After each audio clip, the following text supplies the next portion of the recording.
One big hole. Well, I had a collapsed pipe, so they had to come in and break the concrete.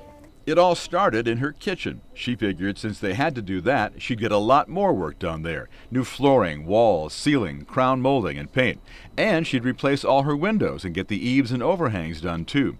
She tells me all the contractors knew she was only after estimates when she brought them in, but one did something different after he made his pitch. And then all he said was, okay, this is what we're going to do. And he went down the list, this, and then said, sign here, initial here. When I talked with Cheryl Reed of Angie's List about what Georgia did next, she said Georgia put too much trust in what the contractor may have implied was just an estimate. And that is just a terrible mistake, one that lots and lots and lots of us do, and it all comes back to that time and that, pressure of getting something done quickly. Georgia didn't hire that company to do any work, but months later that contractor saw the finished product and reacted this way. Apparently he said I signed a contract with him, which was news to me, and took legal action towards me. Cheryl Reed says she's never heard of asking consumers to sign estimates, but she says 30% of even Angie's List members admit they don't read contracts before they sign them. I told her that number astounded me.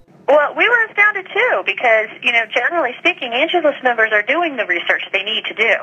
So if 30% of our members are admitting to that, how many others who don't even go through that process of trying to find companies with good local reputation are not reading their contracts? That contractor was asking for more than $3,000 from Georgia. The day the case was going to court, the two sides settled for $200. Georgia says at least she trusted her instincts and didn't hire him. She thought that was important. It definitely is. If you have somebody that comes in and wants you right away signed with them and all that, then they're probably not going to do a good job. Cheryl Reed says your gut is key in cases like these. There are a lot of times, I think, that people don't trust their own instincts. But if you're hiring somebody to come work on your home, that's the biggest investment you're probably going to make in your life. It's a lesson in how important word of mouth is in recruiting and hiring the right company. This is a business tactic, but if this is really happening and there are companies out there that are misleading people, that's information that consumers need to share with each other so they can be on the lookout for that. The most important tip Georgia Salazar says she learned from all this? The number one thing is do not sign anything. You do not have to sign an estimate.